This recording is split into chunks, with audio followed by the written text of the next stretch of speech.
What's up guys, Nolan here, and today we got our first look at the DMZ game mode for Call of Duty. Thanks to Dr. Lupo and Landmark for going to this event, and big thanks to Dr. Lupo for allowing people to use his footage. So going into no BS TLDR mode here, this is Call of Duty Tarkov in my mind, which is funny to say since they're so different, but it's split down the middle. It's the gameplay of Call of Duty, but the game mode and environment is like Tarkov. It's really the same kind of attempt as a Psycho Frontier or Marauders, except there's no friendly fire, dumbed down medical, no out of range shopping. Of course, no realism really, it's Call of Duty. But the rest, for better or worse, is actually there. This is not another Hazard Zone. This is a valid go at the side genre that we have here with Tarkov, and I do actually think a lot of people will end up enjoying it. However, those people are not going to be the hardcore super fans of Escape from Tarkov, because they're probably there for the gameplay, of which this isn't realistic. This is still Call of Duty. Like I've been saying this whole time, it just won't be the same. However, it should be interesting to say the least. A lot of people still will like this. So this isn't killing Tarkov. Anybody that was thinking that can rest easy, and honestly it was never a threat to, but that's just me. This is Call of Duty Tarkov. Whatever you might be thinking that means doesn't matter, you're sort of right. If you've played Warzone, you'll immediately be familiar with DMZ. It's the same kind of thing, just with lots of AI and objectives. Now of course there's plenty of differences, as you will lose all of your gear on death, but there isn't friendly fire. The options to buy things seem to only be available in game. The medical system doesn't seem to be more than a Warzone style either, as in no bandages, but there is a revive gun, which is new. So when it comes to all the leaks and everything that we've been hearing about DMZ, unless the Bazaar we heard about as a leak shows up later in some form, that was the only actual leak that wasn't true. Everything else was correct. It's all here. This is Call of Duty's take on an Escape from Tarkov type of game mode. Like I said, this definitely wasn't the smoothest of events here. There was lots of crashing and audio issues and stuff like that, but here's a list of my observations so far. The revive pistol can be found and can pick up downed teammates from a distance. It takes up a field upgrade slot. On that subject, the medical system doesn't seem to require bandages, although they are lootable items in the game. There are anti-radiation pills and gas masks, but I haven't seen them used for anything yet. However, there were clearly marked radiation zones on the map. I assume in there somewhere there's an important objective, or they have the best gear, as well as probably some of the worst enemies on the location. That tends to be what happens in locations like that for games like this. Armor works the same as in Warzone. You can stack plates, of which the amount is based on your rig. Speaking of which, you seem to start with a rig and a backpack for free. In terms of your loadout, there is insurance for some items, seemingly just guns, or that was just all that they had on them at the time that could be insured.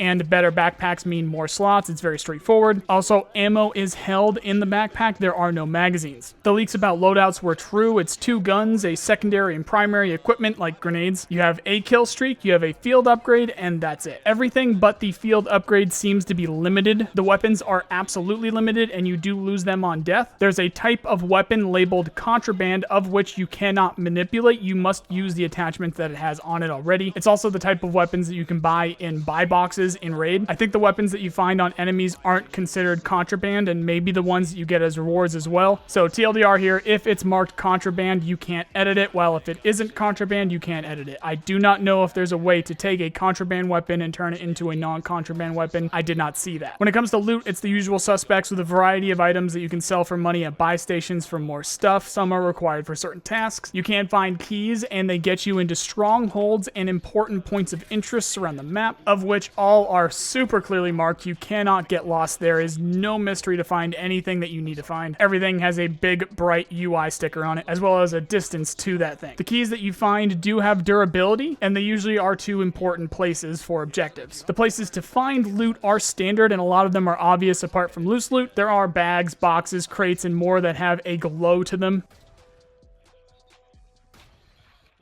Sometimes you'll find weapons, keys, important medical items in these locations, but generally speaking, the best of the best seem to be behind either a key or a specific enemy, making you work for the best stuff. Enemies, both AI and players, are fully lootable as well, it seems. There doesn't seem to be a secure container of any kind, but you do seem to get free starting gear at the beginning, like I mentioned before, with that backpack and armor rig. We do not know what happens if you run out of gear. That didn't happen for this playtest. Insurance seemingly works the same, but the event's not going to go long enough for us us to know for sure. However, it is there, you can do it, and it probably works the same. You do get to ensure contraband weapons, it seems. Of course, you start with a bunch of those at the beginning, so if nobody loots those, you do get them back. There's no obvious flea market or system to buy gear outside of raid. At least these guys didn't find any. There are buy stations where you can get practically everything, as well as an assortment of different types of weapons, all contraband, so they can't be edited. I don't know if there's certain locations for certain buy stations that are going to have certain weapons. It was a general variety of weapons at the buy stations that they went to. Other than that, we didn't see anything. Again, there were issues with the game crashing, so we'll blame that for now. Weapon stashes are all over the place, and you can find very good weapons in them. Some stashes are hidden where you can find intel on them and be pointed to where they are. This leads us to the objectives, where you can just find these all over the location, on top of the faction stuff, which we'll get to later. There's strongholds as these stationary points of interest, while there's some floating and random objectives that you'll have pop up from time to time. Strongholds, some weapon caches, and some objectives are no joke. There will be traps in the doors with explosives, lots of smoke with riot shield enemies that will walk through them, and wave defense for armored enemies on top of the players in your area knowing that you're there now, so it can be very difficult. There seems to be a named boss at each stronghold, and each drop unique items that will bring a lot of cash or lead you to a new objective, maybe a unique weapon. Again, gotta blame that this didn't go on for too long. There was only a couple strongholds that these guys were able to clear, and a few more that they weren't, so this was interesting. Definitely don't take these strongholds for granted, especially when it comes to traps. You will want to plan ahead and try to bring certain items with you for each location, like explosives for the riot shields and LMGs for the waves of enemies. A lot of the enemies that you find in the open were either broken or pushovers, a bit like I was worried about, but again, around objectives, they are not pushovers, and they definitely are not broken unless they are too powerful, kind of broken. That actually might be a thing, but hey, we got that in Tarkov too. You'll also have enemies heli dropped around you from time to time, which is just a big, hey, I'm here for all of the players around you. Speaking of players, this was not a full lobby. The guys that were playing were actually mentioning this quite often, so there is a general consensus that the game is going to play a lot differently when there is a lot more people on the map. Vehicles were around. I only saw trucks. No players were using helicopters as of yet, or as I saw, and you do need to have fuel for those vehicles, of which seem to be able to be found everywhere, and of course you can't get them at gas stations. There does seem to be a countdown until you need to leave, you need to extract, but we didn't see what happens if you miss it, or at least not when I started making this video. The one time I saw them get close to extracting, more shielded enemies showed up, and they ended up dying to them. These guys were no joke, so big Psycho Frontier and Hunt Showdown vibes from that one, as it seems the world was closing in on you while you were trying to extract. Again, like the strongholds and like the objectives, you're gonna need to plan ahead if you want to extract. So to be clear here, on death, you don't seem to be able to keep anything, but you do get loads of XP. I'm not fully certain what that XP goes towards yet. You go into Last Stand like in Warzone as well, but once you die, you don't seem to be able to go to a gulag or get brought back by teammates. You're just gone. And then you get the XP ticker with what seems to be tens of thousands, which might be actually a lot of XP. Again, I don't know what that goes towards. I think it's mostly towards faction unlocks and possibly what you can buy from buy stations. Again, not certain. The factions and their missions are extensive, and there is progression that you will earn even on death. As long as you do the thing that it wants you to do, you can move forward with the progression. We did not see too far down the line of progression for these missions, but there's loads of cash, XP, and weapons, both contraband and non-contraband, as rewards for them. And there does seem to be a lot of missions for a lot of the factions, and there do seem to be a lot of factions in general, so it looks like there's a lot there to do. But again, for the last time, I'll mention it, this did not go smoothly. There were crashes, there were audio issues, but we only need to wait one more week. It's going to be free to play on November 16th, so we'll be able to see for ourselves. And really, that's it, guys. Like I said before, this is like a mesh of Call of Duty gameplay, but Tarkov objectives and environment. There is no risk at all of Tarkov going anywhere because of this. It's just not the same, and Dr. Lupo did say it well. If you're expecting Tarkov, you're going to be disappointed. This is still Call of Duty. However, I do think this is a hell of a lot more interesting than Warzone, as well as the multiplayer for Call of Duty. So I'm going to put a lot of time into it, of which you guys are going to see that on the channel. Let's just hope it's a lot smoother than what we had here with this event today. Also, interestingly, on the Tarkov side of things, there is a new Q&A coming up from Pestily and Nikita, while I'm hearing some interesting rumors, so for sure stay tuned for that. It should pop up sometime this week, but that is going to do it for today, guys. Let me know what you guys think of DMZ so far. Otherwise, if you like this video, there's a button for that. Subscribe for more like it. Jump into the comments and let me know that I sound like Badger from Breaking Bad some more. For the latest Tarkov stuff, check this out. For the latest DMZ stuff, check this out. Follow me on Twitter, join the Discord, links below. Otherwise, thank you for watching, and I hope you have a nice day. See you guys.